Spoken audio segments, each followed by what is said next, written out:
Greetings out there in YouTube land. This is Morrisman, and as always, I thank you for coming to my channel. And today I'm going to do another video. And like I stressed in my other talk videos, where my channel is to educate the young folks, or just educate. I like passing on knowledge because I appreciate the people that passed through my life that had did the same for me. There were things that I would have not known about if somebody wouldn't have pulled me to the side and said, "This is how this goes. This is how this works," and and this is how it is. So I appreciate that, and I try my best to kind of pass that kind of information on, especially when it's regarding music, because again, my favorite saying is, "You don't know what you don't know." So I guess I'm gonna try to entitle this video "The Sequence," meaning that these are the steps you take to trying to achieve reaching your goal as far as being a guitar player. Because most of us don't know where to start. We somewhere trying to be in the middle and don't know we in the middle when we're supposed to be behind at the beginning. So I get a lot of comments that reflect that. So what I try to do is, post videos like this where I give you a step program as far as this is what you need to work on first, and then you build. Because again, most people don't know where to start building. So because I get a lot of these comments, and I got one today. Could you teach me this song? I'm like, no, I'm going to teach you how to play your guitar so you can play all the songs you want. There's a big difference between the two. And I understand people don't realize that, because you're not going to be a good guitar player watching some dude's fingers on the internet. You're not. It's different when you already know how to play and just don't know how to play a piece and somebody quickly show you. Totally different. And that's basically what my channel was originally built upon. Giving chords to guys and girls that could actually already play. Not what chord are you holding and where the fingers go. No. If you at that stage, you got to start from the beginning. Because no one can get around that.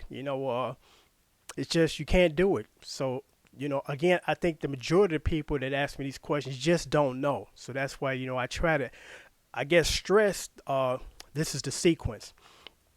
Because I just got a comment from somebody, and this is my interpretation. I could be wrong, but I've seen it so many times that I'm like, no, I'm not wrong. Your action speaks louder than your words, and your actions indicate how serious you are about playing, because I've stressed it before, and I say it again. If you're not serious, I block you. I'm done with you. I've been a professional musician for almost 27, 28 years, and I don't have time for people that are indecisive and don't know what they want to do. I don't deal with those kind of people. So I stress that when people watch my videos, they understand, okay, I'm not going to step to Morrisman because I'm not serious about my playing, or I'm very serious and this is the guy I need to be talking to. So I get these comments sometime. People ask me how to play this song. Have you ever played this song? Show me. And then I tell them about my DVDs, because I'm like, you can't jump in the middle. You got to start at the beginning. It's like going to the movies and going in when the movie's in the middle. You miss out on the beginning, so you don't understand the middle and the end. So I get people that ask me, could you show me how to play this song? And I'm like, even better, I'm going to show you how to play your guitar so you can play any song you want. You won't have to ask anybody, And when I give them that informational statement, I get, oh, okay, I'll check it out. And then they jump to something else, which lets me know they're not serious, because if you're serious, you'd be like, okay, how can I order this? Because if it's only $35 for just a whole program, and I don't have to spend $60 a week, which is $240 a month, which is a card note on another program that's not even going to come close to teaching me what you're teaching me. Because again, you're learning from somebody who have a lot of experience, and that's not a thing, and that's not a statement that I'm patting myself on the back. It's just fact. I've been loving music since I was a baby. I got a picture of me because my mother took it, and I got it on my Facebook picture. I'm like 6 years old on the piano. I'm like, I don't remember that. She's like, every time I look up, you playing and banging on that piano, and after some time, pull your little tail off of it because you're making too much noise. So at a very early age, I had a love for music. And then, that love has continued, and it will continue until God takes me away from this place. So within that period of time of being 13 up until the age I am now, I've soaked up a lot of knowledge, not just playing the guitar, but, studio stuff, how to, record, compression, miking, drum machine programming, because when I met one of my musicians in one of my bands, he said, "Man, I just thought you was a bass player." But when we went into the studio, and he's like, "How did you learn all that stuff? And why didn't you tell us you could do all that?" I'm like, the time wasn't right. My focus at that time was just to play bass and a little piano. But I'm going to do a series of other stuff regarding the recording process, certain types of musical gear that you should buy, certain types of musical gear you should just leave alone and don't waste your money. Because sometimes people look at me as kind of controversial when I make statements about that. Forget that key nonsense, because I know we've been conditioned and trained to ask about this, but it's not important, because here's a good example. I played a bass cover of Efren Lewis, who unfortunately had an untimely death in 1994, I believe. He fell off a balcony and he died. And he had just released his album, and everybody said this guy was going to be a tremendous talent and was going to be on the musical path for a very long time. And they even quoted saying that he was going to be the English version of Michael Jackson. He was just that bad. But unfortunately, he left here too early, untimely death. So I played the bass line because it was a beautiful song called "Drowning in Your Eyes," and it was kind of a tribute, me saying, we appreciate what you have given us, Mr. Lewis, within that short period of time, and this one's for you. So I played the bass line, real simple bass line. There's no change. It's just one pattern through the entire song. And it's like maybe 3 or 4 notes.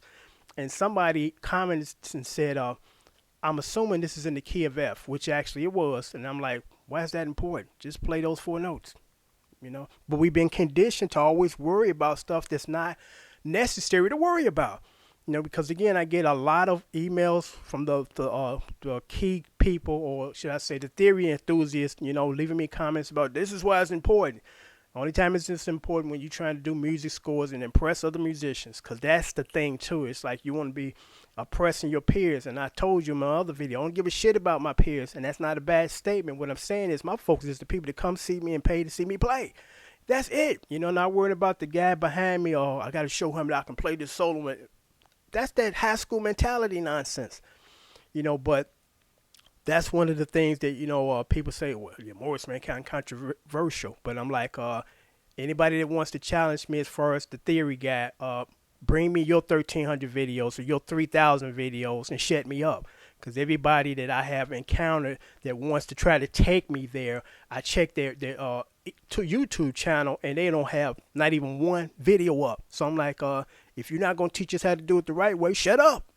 But I'm not doing it the wrong way. What I'm doing is I'm getting you where you want to go. Because most of us, when we first start to try to play an instrument, we hear stuff off the radio that we like. I say, man, I would like to play like that. So you go to find somebody to teach you. And that's all you really want, instead of, I'm going to teach you all this other stuff, chord building. I'm like, I'm not trying to sit and write for orchestra. I'm just one guy that want to play a song with another group of guys at a club, or, record a tour or travel. So, I weed out that stuff because it was not important to me. And you can determine that by all of the videos I've posted. All of the videos I've posted, 100% of them, and I've done at least maybe 4,000 and lost track because I had to take some down due to copyright issues. I've never, ever had to apply theory to play any of those. Only thing I need to know was 2 things. I had to play the chords and play them, and also structure of song. Structure of song is more important than knowing what key you're in, because you can't get around structure of song. That's how I'm able to play so many songs so quickly, because I have a system. I break it down, which I actually made in my DVDs. I break the song down. I dissect it. What's going on in the verses? What's going on in the chorus? Is there a modulation? Is there a key change? And I map it out in less than 5 minutes. Because I got a really good ear, I can determine what's in the chords that are in these songs. So that's the route I want to take the majority of you guys that want to go, because there's some people that's kind of, I want to still do it the traditional way and stroll and don't know what I'm doing, but pretend like I do. Those people I can't help, because they kind of stuck in that mindset that I'm following the old tradition because it worked for everybody else. When a small amount of people that work for, and those people are writing scores and doing orchestra bits, and that's wonderful. But most of us are not trying to do that. We're not trying to be an orchestral master or writing out a symphony, none of that. We just want to play the songs on the radio. They only got like 4 or 5 chords now. actually 3 to 4 chords. The songs in the 60s had, a nice amount of chords because that's why I like to play a lot of old school stuff because it teaches you how to play a lot of these chord progressions throughout these songs. And then at some point in time, you're going to want to write songs yourself. So therefore, you got the knowledge of these chord progressions and you kind of mix them up and create your own. But I'm going to sign off now, but I just thought I would do this video as far as the sequence is learning how to play your guitar first, then playing songs. Not trying to play songs and never learn how to play the guitar. You're stumbling and fumbling and dabbling. You don't want to go that route. So if you're serious, because again, I'm only dealing with the serious people, the people that kind of say, okay, I'll check it out, and you never hear from them, they get blocked, and I move on, and they have to move on. Because it ain't an issue with me trying to be mean or stickler. I'm serious about my music. I only deal with people that are serious. If you're not serious and you don't BS or tripping or making excuses, keep it moving. So until next time, take care. Thanks for watching.